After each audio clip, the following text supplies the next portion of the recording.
नमस्कार, जय जोहार। आइए चलते हैं सुबह सुबह की 25 ताज़ा खबरों की ओर। लेकिन उससे पहले दोस्तों, अगर आपने अभी तक झारखंड समाचार के इस यूट्यूब चैनल को सब्सक्राइब नहीं किया तो सब्सक्राइब जरूर कर लें। यहाँ पर आपको सिलेक्टेड और काम से जुड़ी 25 ताज़ा खबर हर एक सुबह मिलती है। तो चलिए दोस्तों, बिना समय गवाए खबरों की ओर चलते हैं। सबसे पहली और बड़ी खबर, शिक्षा विभाग की लापरवाही राज्य के 7 लाख छात्रों पर भारी पड़ेगी। लगभग 25 दिन बीत जाने के बाद भी अभी तक झारखंड एकेडमिक काउंसिल जैक के चेयरमैन और वाइस चेयरमैन की नियुक्ति नहीं हो पाई है और इसका सीधा असर जैक के कार्यों पर पड़ रहा।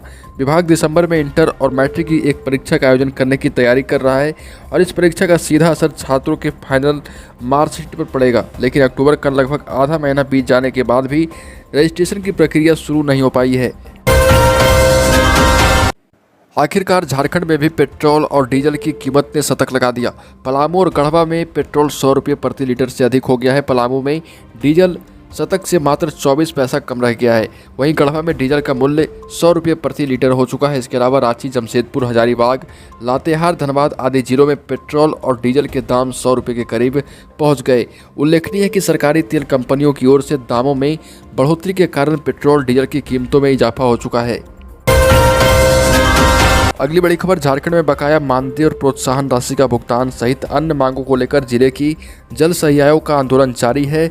मौके पर झारखंड राज्य जल सहिया कर्मचारी संघ के मुख्य संरक्षक अशोक कुमार सिंह ने कहा कि स्वच्छ भारत मिशन के तहत जिला को कुल खर्च की गई राशि का 4% IEC मद में आवंटन प्राप्त है, जिससे जिले की जल सहियाओं को प्रोत्साहन राशि, मानदेय, कार्यालय व्यय राशि आदि का भुगतान होना था, लेकिन इसका भुगतान दूसरे जगह कर दिया गया।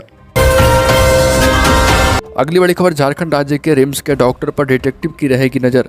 प्राइवेट प्रैक्टिस करने वाले डॉक्टर की पूरी जानकारी जुटाएंगे गुप्तचर। 1300 करोड़ रुपए खर्च कर 1000 नए बेड भी किए जाएंगे तैयार।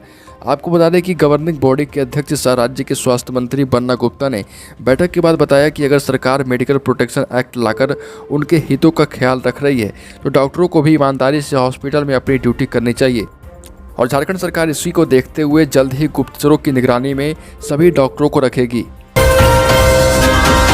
अगली बड़ी खबर, झारखंड में कांग्रेस के नेताओं ने 3 घंटे तक मौन प्रदर्शन किया। प्रदेश अध्यक्ष राजेश ठाकुर की अगुवाई में पार्टी के मंत्री, सांसद, विधायक समेत सैकड़ों नेता राजभवन के समक्ष जमा हुए। सभी के हाथों में तख्तियां थामकर केंद्रीय गृह राज्य मंत्री अजय मिश्रा की बर्खास्तगी की मांग की जा रही थी। इसके साथ ही ये किसानों को अपना समर्थन दे रहे थे। झारखंड प्रदेश कांग्रेस कमेटी के प्रवक्ता राकेश सिन्हा ने बताया कि जिस प्रकार लखीमपुर की घटना की दोषियों को भाजपा सरकार बचाने का प्रयास कर रही है, इससे यह साफ प्रतीत होता है कि बीजेपी के शासनकाल में न्याय नहीं मिल सकता है। अगली बड़ी खबर, झारखंड में 2 दिनों के बाद बदलेगा मौसम। चक्रवात के कारण 13 एवं 14 को होगी बारिश। राज्य में मौसम अगले 2 दिनों तक शुष्क बना रहेगा। अंडमान समुद्र और बंगाल की खाड़ी में एक कम दबाव का क्षेत्र बन रहा है और इसका असर झारखंड व अन्य राज्यों में भी देखने को मिल सकता है। साथ ही दोस्तों, आपको बता दें कि बंगाल की खाड़ी में एक कम दबाव का क्षेत्र बनने से अगले 36 घंटों में बारिश हो सकती है। इसके बाद यह उत्तर पश्चिम की तरफ बढ़ते हुए आंध्र प्रदेश और ओडिशा के तटीय क्षेत्र पर टकरा जाएगा। इसके कारण आंध्र प्रदेश और ओडिशा में भारी बारिश की संभावना है। वहीं इसका असर झारखंड एवं अन्य राज्यों में भी देखने को मिलेगा। अगली बड़ी खबर, फेस्टिव सीजन में यात्रियों की भीड़ को देखते हुए रांची रेल मंडल की तरफ से 2 स्पेशल ट्रेनों की घोषणा कर दी गई। ये ट्रेन हटिया से गोरखपुर और दुर्ग के लिए चलेगी। इसके अलावा बिहार एवं उड़ीसा जाने वाली ट्रेनों में कोच की संख्या में बढ़ोतरी की जाएगी। कोच की संख्या ऐसी ट्रेनों में बढ़ाई गई है जिनकी बोर्डिंग लिस्ट ज़्यादा है और 5 नवंबर तक हटिया से गोरखपुर तक साप्ताहिक स्पेशल ट्रेन चलाई जाएगी। यह ट्रेन प्रत्येक शुक्रवार को हटिया से रात 11:30 बजे प्रस्थान करेगी। रांची, मुरी, बरकाना, डाल्टनगंज, सासाराम, दीनदयाल उपाध्याय जंक्शन होते हुए दूसरे दिन शाम 5:30 बजे गोरखपुर पहुंचेगी। अगली बड़ी खबर, गुमला में करीब 320 करोड़ रुपये से बनेगी 4 बड़ी सड़कें।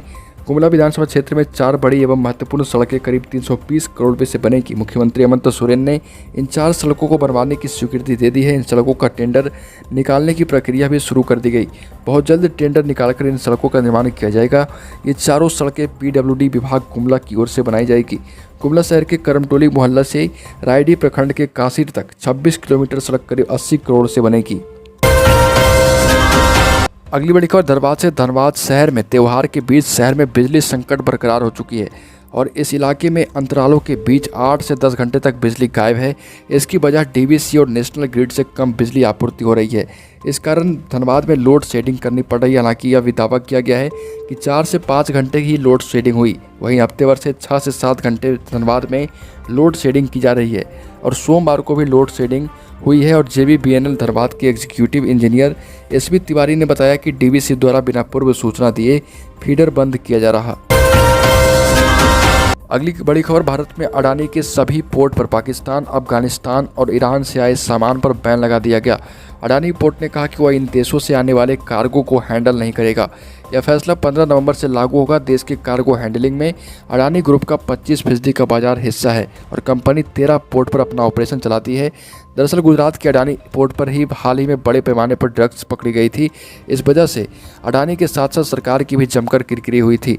तमाम सारी राजनीतिक पार्टियों ने इसे मुद्दा बना लिया था। अडानी ग्रुप ने एक स्टेटमेंट जारी कर इसमें कहा कि अडानी पोर्ट SEZ पर एक्जिम कंटेनर को हैंडल नहीं किया जाएगा और यह नियम 3 देशों पर लागू होगा। अगली बड़ी खबर, पड़ोसी राज्य बिहार में होगा जातीय जनगणना। CM नीतीश का बड़ा ऐलान। कहा कि विधानसभा उपचुनाव के बाद लेंगे बड़ा फैसला और बहुत जरूरी है जातीय जनगणना। जातीय जनगणना को लेकर नीतीश कुमार विधानसभा उपचुनाव के बाद निर्णय लेंगे। नीतीश कुमार पड़ोसी राज्य बिहार के मुख्यमंत्री हैं और जातीय जनगणना कराना बहुत ज़रूरी है। उन्होंने ऐसा कहा है। इस पर सभी दलों के साथ सर्वसम्मति से एक राय बनाकर फैसला भी लिया जाएगा। पटना में जनता दरबार के बाद मीडिया से बात करते हुए उन्होंने कहा कि जो पिछली बार 2011 में जातीय जनगणना कराई गई थी उसमें कई तरह की त्रुटियां थी और उसे जातीय जनगणना नहीं माना जाएगा और हम जो जातीय जनगणना कराएंगे उसमें सभी बातें वर्गीकृत होगी। अगली बड़ी खबर, भारतीय रेलवे में प्राइवेटाइजेशन के खिलाफ रेल कर्मचारियों का संगठन केंद्र सरकार के खिलाफ आंदोलन करने के मूड में आ गया है और इसकी प्लानिंग के लिए देश भर के रेल कर्मचारियों के नेता पटना में जुटे हैं। ईस्ट सेंट्रल कर्मचारी यूनियन झारखंड की तरफ से ऑल इंडिया मेंस फेडरेशन की वर्किंग कमेटी की हाई लेवल मीटिंग हुई। इस दौरान AIRF के महासचिव C गोपाल मिश्रा ने कहा कि आज लोक नायक जयप्रकाश नारायण का जन्म दिवस है और इस अवसर पर हम भारतीय रेलवे को बचाने का संकल्प ले रहे। प्राइवेटाइजेशन, आउटसोर्सिंग, मुद्रीकरण और ठेकेदारी से बचाने की कवायद हमारा संगठन करेगा और हमारा प्रयास है कि हम इसके लिए आम लोगों का सहयोग भी ले पाएं। अगली बड़ी खबर, जम्मू कश्मीर के राजौरी सेक्टर में आतंकियों से मुठभेड़ में सेना के एक अफसर समेत 5 जवान शहीद हो गए। जानकारी के मुताबिक पीर पंजाल रेंज में काउंटर टेररिस्ट ऑपरेशन जारी था। इसी दौरान आतंकियों ने आर्मी की पार्टी पर गोलीबारी शुरू कर दी। इसमें एक जूनियर कमीशंड ऑफिसर, JCO और 4 जवान शहीद हो गए। वहीं 3 से 4 जवान घायल हैं जिन्हें आर्मी अस्पताल शिफ्ट किया जा रहा है। ऑपरेशन अभी जारी है और बैकअप पार्टी को मौके के लिए रवाना किया गया है। तो दोस्तों, झारखंड की 25 ताज़ा खबरों में अभी के लिए इतना ही। अगर आपने अभी तक इस चैनल को सब्सक्राइब नहीं किया तो सब्सक्राइब कर ले, जिससे कि आपको झारखंड की डेली ब्रेकिंग न्यूज़ 25 ताज़ा खबर हर एक सुबह मिलती रहे।